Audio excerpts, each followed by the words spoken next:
একটা শহর বাইরে থেকে একদম শান্ত, কিন্তু সেই শহরের অন্ধকারে লুকিয়ে আছে এমন এক রহস্য যেটা জানলে আপনার বিশ্বাসই বদলে যাবে। সবকিছু শুরু হয়েছিল একটি অদ্ভুত ঘটনার মাধ্যমে, যেটাকে প্রথমে সবাই সাধারণ মনে করেছিল, কিন্তু ধীরে ধীরে সামনে আসতে থাকে ভয়ঙ্কর সত্য। আর তখন বোঝা যায় এটা কোনো সাধারণ ঘটনা নয়। বন্ধুত্ব, বিশ্বাসঘাতকতা আর বেঁচে থাকার মরিয়া লড়াই নিয়ে তৈরি দ্য রিপ 2026। এটা এমন একটি গল্প যার শেষটা আপনার কল্পনাকেও হার মানাবে। তাই ভিডিওটা স্কিপ না করে শেষ পর্যন্ত দেখুন।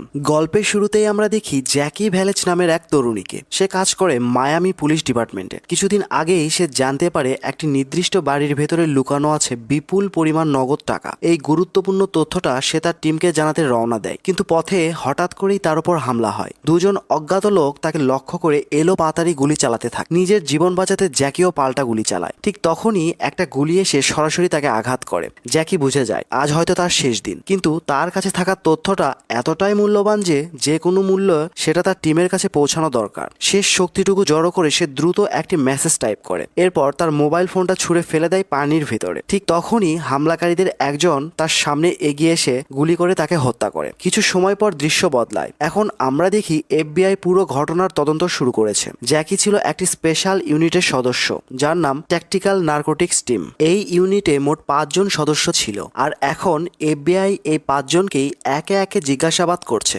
সবার আগে জেরা করা হয় লেফটেন্যান্ট ড্যানকে, যিনি এই টিমের লিডার। তার দিকে একের পর এক কঠিন প্রশ্ন ছুড়ে দেওয়া হয়। এরপর আসে জেডি। তৃতীয় সদস্য হলেন ডিটেকটিভ মাইক। এছাড়াও টিমে রয়েছে আরো 2 নারী অফিসার, নুমা এবং লুলু। টিমে মোট 5 জন সদস্য থাকার পরেও FBI সবচেয়ে বেশি সময় ধরে কথা বলে জেডির সঙ্গে, কারণ পুরো ডিপার্টমেন্ট জানতো জ্যাকি ছিল জেডির গার্লফ্রেন্ড, এবং সবাই ধরে নেয় জেডি নিশ্চয় জানে কে জ্যাকিকে হত্যা করেছে। এই জায়গায় গল্পে আসে বড় টুইস্ট, যে FBI অফিসার জেডিকে জেরা করছে সে আসলে তার আপন ভাই। তার নাম ডেল ব্রায়ান। ডেল একের পর এক এমন প্রশ্ন করতে থাকে যেগুলো জেডির ক্ষতকে আরো নাড়িয়ে দেয়। একসময় জেডি নিয়ন্ত্রণ হারিয়ে ফেলে, আর সেখানেই দুজন ভাইয়ের মধ্যে শুরু হয় ভয়ঙ্কর হাতাহাতি। পরিস্থিতি বেগতিক দেখে পুরো ডিপার্টমেন্টের লোকজন সেখানে ছুটে আসে। তারা দুজনকে আলাদা করে। এরপর ড্যান এসে জেডির সঙ্গে কথা বলে। সে বলে, তুমি এটা কি করছো? তুমি একজন FBI অফিসারের উপর হাত তুলছো, যদিও সে তোমার ভাই। আমি জানি তুমি জ্যাকিকে হারিয়েছো, কিন্তু তোমাকে নিজেকে সামলাতে হবে। এই কথা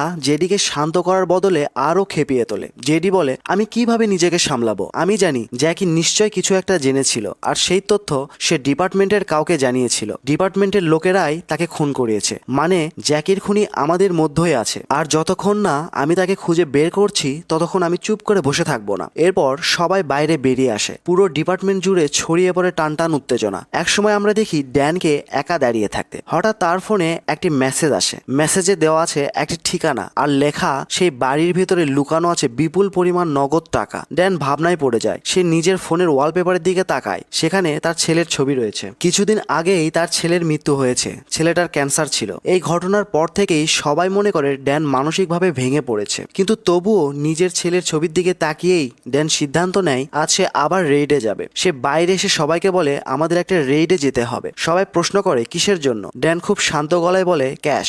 তখন সবাই বলে, ক্যাশ ধরা আমাদের কাজ না, আমাদের কাজ শুধু ড্রাগস ধরা। ড্যান তখন বলে, যদি কেউ আমাদের প্রশ্ন করে আমরা বলবো আমরা ড্রাগসের তথ্য পেয়েছিলাম। আমার সোর্স জানিয়েছে ওই বাড়িতে অনেক ক্যাশ রাখা আছে। আর ঠিক এখান থেকেই গল্প নেয় এক ভয়ঙ্কর মোড়। এই কথা বলার পরই তারা রওনা দিতে শুরু করে। ঠিক তখনই মাইক এসে ড্যানের কাছে জানতে চায় কত ক্যাশের কথা বলা হচ্ছে। ড্যান জানায় প্রায় $1,50,000। এরপর সবাই সেই বাড়িতে পৌঁছে যায়। বাড়ির দরজায় নক করতেই একটি মেয়ে দরজা খোলে। তার নাম ডেজি। ড্যান ডেজিকে সবকিছু বুঝিয়ে বলে তারা নার্কোটিক টিম থেকে এসেছে এবং তার বাড়িতে তল্লাশি চালাতে চায়। ডেজি এতে রাজি হয়ে যায়। কিছু সময় পরেই সে বুঝতে পারে এই লোকগুলো আসলে ড্রাগস খুঁজতে আসেনি, ওরা এসেছে অন্য কিছু খুঁজতে। এই টিমের সঙ্গে একটি কুকুর থাকে যেটা শুধুমাত্র ক্যাশের গন্ধ শনাক্ত করতে পারে। কুকুরটা ঘরের এক জায়গা থেকে আরেক জায়গায় ঘুরে ঘুরে ঘেউ ঘেউ করতে থাকে। হঠাৎ করেই সে দৌড়ে ওপরের দিকে চলে যায়। এখন সে ছাদের দিকে ইশারা করছে, যেখানে একটা ছোট্ট দরজা ছাড়া আর কিছুই নেই। এরপর সবাই উপরে উঠে যায়। উপরে উঠে তারা দেখে ঘরটা একদম ফাঁকা, একেবারে পরিষ্কার। কিন্তু ঘরের ওই পাশে আরেকটা ঘর আছে। মাঝখানে রয়েছে একটি দেয়াল। দেয়ালের ফাঁক দিয়ে উকি দিয়ে তারা কিছু একটা দেখতে পায়, কিন্তু এখনো পরিষ্কার বোঝা যাচ্ছে না যে আসলে ওই ঘরে কি আছে। তখন তারা মাইককে দায়িত্ব দেয় দেয়ালটা ভেঙে দেখার জন্য। এদিকে দেয়াল ভাঙার কাজ চলতে থাকলে জেডি আর ড্যান নিচে নেমে ডেজিকে জিজ্ঞাসাবাদ শুরু করে। তারা ডেজিকে বলে, যদি তুমি জানো যে ওপরে কি আছে এখনই আমাদের বলো, কারণ কারণ আমরা যদি নিজেরা খুঁজে পাই তাহলে তোমার বিরুদ্ধে আইনি ব্যবস্থা নেওয়া হবে। এই কথা শুনে ডেইজি বলে, আমি এখানে নতুন এসেছি, এটা আমার দাদার বাড়ি। এই বাড়ির মালিকানা পাওয়ার জন্য আমি এখনো নিয়মিত কোর্টে যাই। আমি সত্যিই কিছুই জানি না যে ওপরে কি আছে, এমনকি আমি এখানে আসার পর থেকে ওপরে যাইও নি। ঠিক তখনই মাইক নিচে নেমে এসে বলে, তোমাদের একবার উপরে এসে দেখা উচিত। সবাই আবার উপরে যায়। দেয়ালের ওপাশে গিয়ে তারা দেখতে পায় অনেকগুলো বড় বড় জারগুলো একে একে বের করার পর দেখা যায় প্রতিটা জারই ক্যাশে ভোট। ড্যান টাকা গোনা শুরু করে। সব টাকা দেখে সে বলে, এখানে মোটামুটি $2 কোটি আছে। এত বিশাল অঙ্কের কথা শুনে সবার মাথা ঘুরে যায়। এরপর ড্যান সবাইকে বলে, আমাকে সবার ফোন দিতে হবে। এই কথা শুনে সবাই বলে, তুমি কি আমাদের উপর সন্দেহ করছো? ড্যান উত্তর দেয়, আমি কারো উপর সন্দেহ করছি না, এটা সবার নিরাপত্তার জন্য। সে আরো বলে, আমি চাই না কারো মনে লোভ জন্মাক বা কেউ আরেকজনকে সন্দেহ করুক। এরপর সবাই একে একে নিজের ফোন দিয়ে দেয়, কিন্তু ড্যান জেডির ফোন নেয় না। জেডি তখন বলে, তুমি এসব কি করছো? আমাদের এখনই মেজরকে সব জানানো উচিত। ড্যান বলে, এটা এখন সম্ভব না। প্রথমে সব টাকা বের করব, $1 করে হলেও সব টাকা গোনা হবে, তারপর মেজরকে জানানো হবে। কিন্তু ড্যানের এই আচরণ জেডির কাছে একদমই স্বাভাবিক মনে হয় না। জেডি বলে, তুমি এটা কি করছো? আজ তোমাকে একদম অন্যরকম মনে হচ্ছে। তুমি যা করতে যাচ্ছ সবই পুরোপুরি প্রোটোকলের বিরুদ্ধে। অন্যদিকে ডেইজি এই সব কিছু দাঁড়িয়ে দাঁড়িয়ে দেখছে। তখন সে সবাইকে বলে, তোমাদের যত টাকা দরকার নিয়ে যাও, কারণ তোমরা যদি এখানে বেশি সময় থাকো তাহলে পরিস্থিতি খুব দ্রুত খারাপ হয়ে যেতে পারে। কিন্তু ড্যান ডেজির কথায় কোনো গুরুত্ব দেয় না। এই সময় তারা দেখে বাইরে একটা পুলিশ গাড়ি এসে দাঁড়িয়েছে। জেডি আর ড্যান দুজনেই বাইরে যায় এবং পুলিশ অফিসারকে বলে, সবকিছু আমাদের কন্ট্রোলে আছে, আমরা এখানে একটা রেইডে এসেছি, আপনারা চলে যেতে পারেন। এতে পুলিশদের সঙ্গে তাদের তর্ক শুরু হয়ে যায়। চলে যাওয়ার সময় পুলিশ অফিসাররা বলে এই ঘটনার কথা তারা অন্য পুলিশদেরও জানাবে। এরপর ক্যাশে ভর্তি জারগুলো একটার পর একটা করে গ্যারেজে নিয়ে আসা হয়। এরপর নুমা আর লুলুকে দায়িত্ব দেওয়া হয় সব টাকার হিসাব গোনার। একই সঙ্গে ড্যান সবাইকে বলে, সবাই নিজের নিজের ভেস্ট পরে নাও, এখানে যে কোনো সময় পরিস্থিতি পুরোপুরি নিয়ন্ত্রণের বাইরে চলে যেতে পারে। এই কারণেই সবাই মিলে সিদ্ধান্ত নেয় মাইককে বাইরে পাঠানো হবে নজরদারির জন্য। কিন্তু বাইরে বেরোনোর পরেই মাইক তার লুকানো মোবাইল ফোনটা বের করে। এই ফোনটা এমন যেটাকে কেউ ট্র্যাক করতে পারে না। মাইক সঙ্গে সঙ্গে একজন লোকে মেসেজ পাঠায়, এখানে অনেক ক্যাশ আছে, যত তাড়াতাড়ি সম্ভব চলে এসো, মানে পরিষ্কার। মাইক নিজের আলাদা গেম খেলছে। অন্যদিকে আমরা দেখি ড্যান আর জেডি এখনো ডেইজির জিজ্ঞাসাবাদ চালিয়ে যাচ্ছে। তারা জানতে চায় এই টাকার আসল রহস্য কি আর এই টাকা আসলে কার। তাদের পূর্ণ বিশ্বাস এই সব টাকা সরাসরি কার্টেলের। ডেইজি বলে, আমি খুব বেশি কিছু জানি না, কিন্তু এটুকু বুঝতে পারছি এখানে পরিস্থিতি খুব ভয়াবহ দিকে যাচ্ছে। এই কথাগুলো চলতেই থাকে। ঠিক তখনই হঠাৎ করে ফোন বেজে ওঠে। ডেইজি তখন বলে, যাই হোক ফোনটা কেউ তুলবেন না, কিন্তু জেডি কথা না শুনে গিয়ে ফোনটা ধরে ফেলে। ফোনের ওপাশ থেকে এক পুরুষ কণ্ঠ ভেসে আসে। সে বলে, তোমাদের হাতে মাত্র আধা ঘন্টার সময় আছে, সব টাকা নিয়ে এখান থেকে বেরিয়ে যাও। $1,50,000 জন্য নিজেদের জীবন ঝুঁকিতে ফেলার কোনো দরকার নেই। এই কথা বলেই লোকটা অপর পাশে ফোন কেটে দেয়। এখন জেডি পুরোপুরি বিভ্রান্ত। সে ড্যানকে টেনে নিয়ে যায় পাশের ঘরে আর বলে, আসলে এখানে কি চলছে? এখানে আসার আগে তুমি আমাকে বলেছিলে এখানে $3 লাখ আছে, কিন্তু যে লোকটা আমাকে ফোন করলো সে বলছে এখানে নাকি শুধু $1,50,000 আছে। সে আরো বলে, আমি কিছুই বুঝতে পারছি না, এই কাজে আসলে কয়জন জড়িত, আর তুমি কেন বারবার আমাকে মিথ্যা বলছো? যদি এখানে $3 লাখ থাকতো তাহলে সে $1,50,000 কেন বললো? তুমি কি মাঝখানে কোনো গড়বড় করতে যাচ্ছ?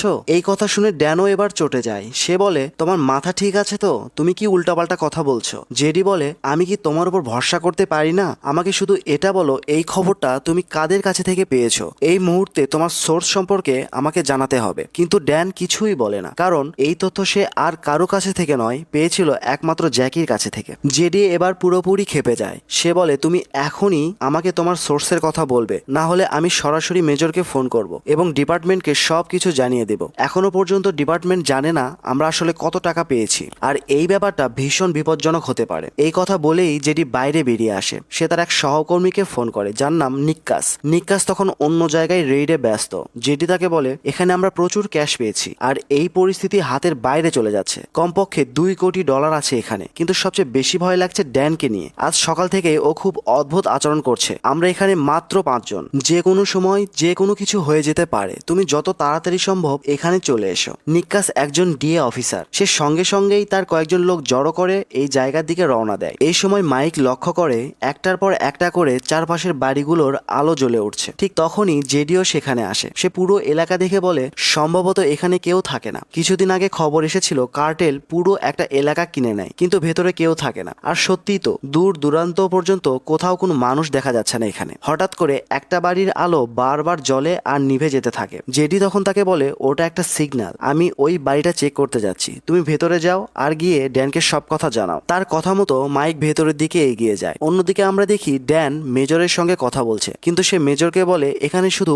$1,50,000 পাওয়া গেছে। এই কথাগুলো ডেইজি শুনে ফেলে। এরপর ড্যান দুই মেয়ে অফিসারের কাছে আসে আর খুব ধীরে ধীরে বলে আজ রাতেই আমরা কোটিপতি হতে পারি যদি তোমরা আমার কথা মতো চলো। আমি যেমনটা বলছি তেমনটাই করো। সব টাকা ডিপার্টমেন্টে জমা দেওয়ার কোনো দরকার নেই। কিন্তু ডেইজি তখন এই সব কথা শুনে ফেলেছে। এরপর যেই মাত্র মাইক ঘরের ভেতরে ঢোকে ডেইজি তাকে সব বলে দেয়। এইমাত্র আমি শুনেছি ড্যান মেজরের সঙ্গে কথা বলছিল, কিন্তু সে শুধু $1,50,000 কথাই বলেছে। এমনকি সে মেয়ে অফিসারদের সঙ্গেও কথা বলছিল, কিভাবে টাকা চুরি করা যায় এই প্ল্যান করছিল। ঠিক তখনই ড্যান সেখানে এসে যায়। ড্যানকে দেখেই মাইক বলে জেডি একটা বাড়ির ভেতরে ঢুকেছে। ড্যান বলে আমাকে সেখানে নিয়ে চলো। রাস্তায় হাঁটার সময় এই দুজনের মাঝেই একটা টান টান পরিস্থিতি তৈরি হয়। ড্যান লক্ষ্য করে মাইক আজ একটু বদলে গেছে। ড্যান কাছে গিয়ে তাকে বলে তুমি কি আমার কাছ থেকে কিছু লুকাচ্ছ?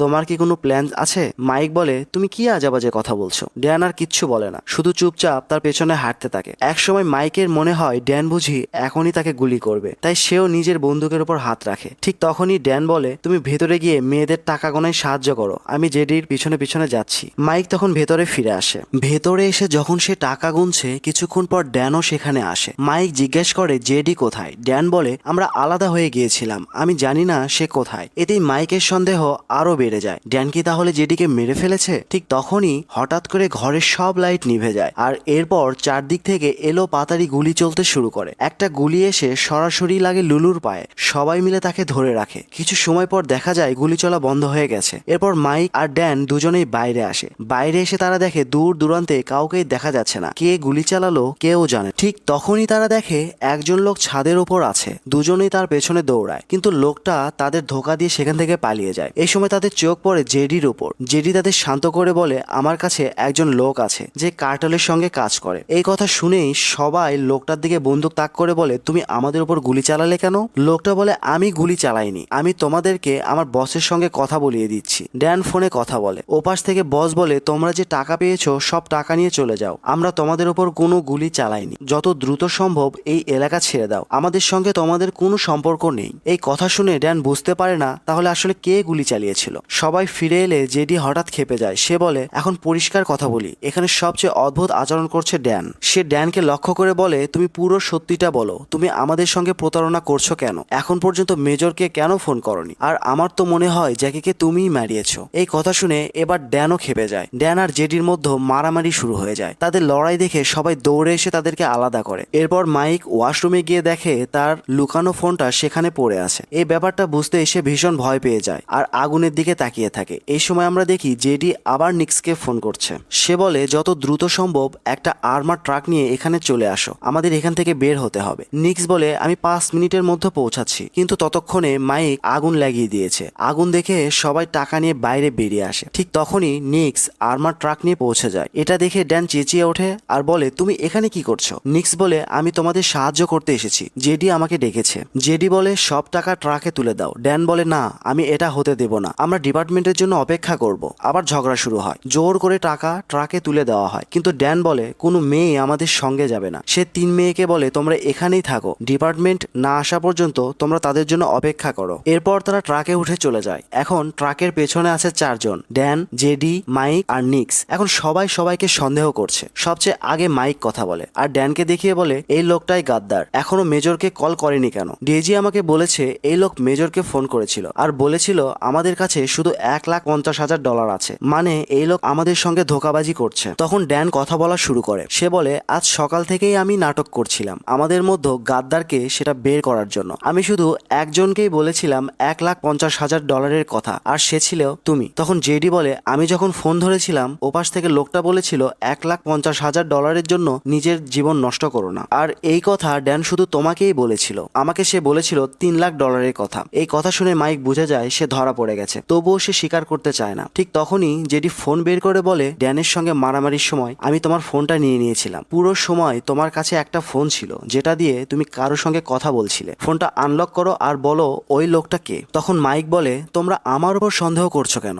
সবকিছু তো ড্যানই করেছে, তোমারও তো তার উপর সন্দেহ ছিল। জেডি বলে হ্যাঁ, কিন্তু বাইরে আসার পর ড্যান আমাকে সব সত্য কথা বলেছে। মরার আগে জ্যাকি তাকে একটা মেসেজ পাঠিয়েছিল, কিন্তু সেখানে টাকার কোনো কথা ছিল না। এই কারণেই ড্যান এই পুরো নাটক সাজিয়েছিল গাদ্দারকে সেটা ধরার জন্য। ঠিক তখনই ড্যান নিক্সের দিকে তাকিয়ে বলে, গাড়ি কে চালাচ্ছে? আর তুমি অন্য লোকজন নিয়ে আসনি কেন? এত টাকা নিয়ে তুমি আসলে কোথায় যাচ্ছ? এই মুহূর্তেই পরিষ্কার হয়ে যায় মাইকের সঙ্গে যে লোকটা ছিল সে আর কেউ না, নিক্স। এরপর সবাই একে অপরের উপর গুলি চালাতে শুরু করে। একটা গুলি মাইকের কানের পাশ দিয়ে বেরিয়ে যায়। অনেকক্ষণ ধরে গোলাগুলির পর একসময় নিক্স বন্দুক তুলে সবার দিকে তাক করে ধরে। তখন জেডি বলে, জ্যাকিকে কে মেরেছিল? মাইক তখন বলে, ওকে মেরেছে নিক্স, আমি শুধু ওকে আহত করেছিলাম। ঠিক তখনই ট্রাক থেমে যায়। নিক্স কিছুই বুঝতে পারে না। জেডি বলে, আমি আগেই আমার ভাইকে কল করেছিলাম, এখন আর পালাতে পারবে না, আমাদের চারপাশে FBI ঘিরে ফেলেছে। নিক্স তখন বলে, তোমরা কি পাগল নাকি? ওরা তো কিছুই জানে না এখানে কি হয়েছে। আমরা চাইলে সবাই মিলে টাকা ভাগ করে নিতে পারি। কেউ জানে না এখানে মোট কত টাকা আছে। কিছু সরকারকে দেব,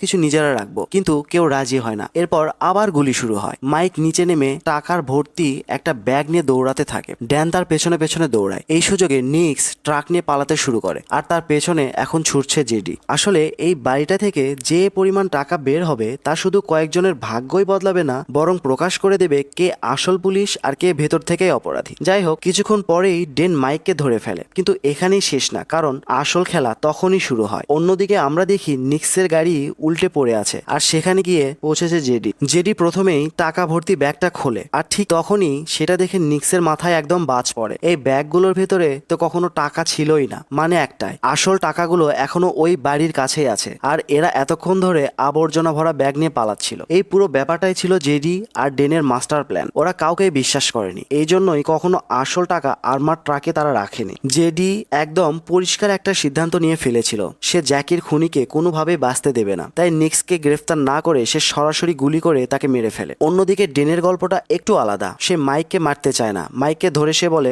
এখনো সময় আছে, নিজেকে আইনের হাতে তুলে দাও। মাইক বুঝে যায় এবার আর পালানোর রাস্তা নেই। সে রাজি হয়ে যায়। ড্যান তাকে গ্রেপ্তার করে নিয়ে আসে। ঠিক তখনই ফায়ার ব্রিগেডের লোকজন ডেইজির বাড়িতে পৌঁছে যায়, আর সেখানে আমাদের চোখে পড়ে একটা গাড়ি যেটা ডেইজির পার্কিং এ ছিল। আর হ্যাঁ, সেই গাড়ির ভিতরেই ছিল সব টাকা উদ্ধার করে এরা ফিরে আসে নিজেদের ডিপার্টমেন্টে। পুরো রাত ধরে টাকা গোনা হয়, একজন একজন করে জিজ্ঞেস করা হয় মোট অ্যামাউন্ট কত ছিল। কিন্তু মজার ব্যাপার কি জানো, সবাই আগেই জানতো টাকার অঙ্ক ঠিক কত, একজনও ভুল বলে না। পুরো ডিপার্টমেন্ট ওদের প্রশংসায় ভরে যায়। FBI এর লোকেরাও ডেইজির সঙ্গে কথা বলে। নিয়ম অনুযায়ী যে এই পরিমাণ টাকা উদ্ধার করে সে পায় 20% রিওয়ার্ড, মানে 20 মিলিয়নের 20% পেতে যাচ্ছে ডেইজি। এত কিছুর পরেও আগুনে পুড়ে যাওয়া তার বাড়িটাও আইন অনুযায়ী এখন তারই হয়ে যাবে। সব ডকুমেন্ট নতুন করে করা হচ্ছে। এই সব কথা শুনে ডেইজির মুখে আবার হাসি ফুটে ওঠে। সে সোজা ড্যানের কাছে গিয়ে বলে, তুমি তো জানতেই, তুমি যদি কিছু লুকাতে চাও আমি মাইকে সব বলে দেব। আর এখানে আসে আর একটা বড় টুইস্ট। ডেইজি ছিল সেই মানুষ যে জ্যাকিকে তথ্য দিয়েছিল তার বাড়িতে ঠিক কত টাকা আছে, কারণ সে আর কাউকে বিশ্বাস করতো না। যখন সবাই একসাথে তার বাড়িতে হাজির হয়, ডেইজি তখন ভয় পেয়ে যায়, কারণ পুরো ডিপার্টমেন্টই দুর্নীতিগ্রস্ত লোক দিয়ে ভর্তি। এই কারণেই সে ডেনকে ধন্যবাদ জানায়। ড্যান না থাকলে শুধু টাকা না, ডেইজির জীবনও শেষ হয়ে যেত। সবকিছু তাদের পরিকল্পনা অনুযায়ী হয়। সবাই স্বস্তির নিঃশ্বাস ফেলে। পরের দিন আমরা দেখি জেডি আর ডেন সমুদ্রের ধারে বসে উঠতে থাকা সূর্য দেখছে। তো বন্ধুরা, এটাই ছিল দ্য রিপ 2026 এর পুরো গল্প। এখন সবচেয়ে গুরুত্বপূর্ণ প্রশ্নটা আপনাদের জন্য, আপনার মতে শেষটা কি ন্যায় বিচার ছিল, নাকি গল্পটা অন্যভাবে শেষ হওয়া উচিত ছিল? কমেন্টে আপনার মতামত অবশ্যই জানাবেন। আর এমন মাইন্ড ব্লোয়িং মুভির গল্প যদি মিস করতে না চান, তাহলে এখনই সাবস্ক্রাইব করে পাশে থাকা বেল আইকনটি চাপুন, কারণ এই চ্যানেলে আপনি পাবেন আরো অনেক দুর্দান্ত গল্প। আবার দেখা হবে আরেকটা দুর্দান্ত সিনেমার গল্প নিয়ে। Thank you.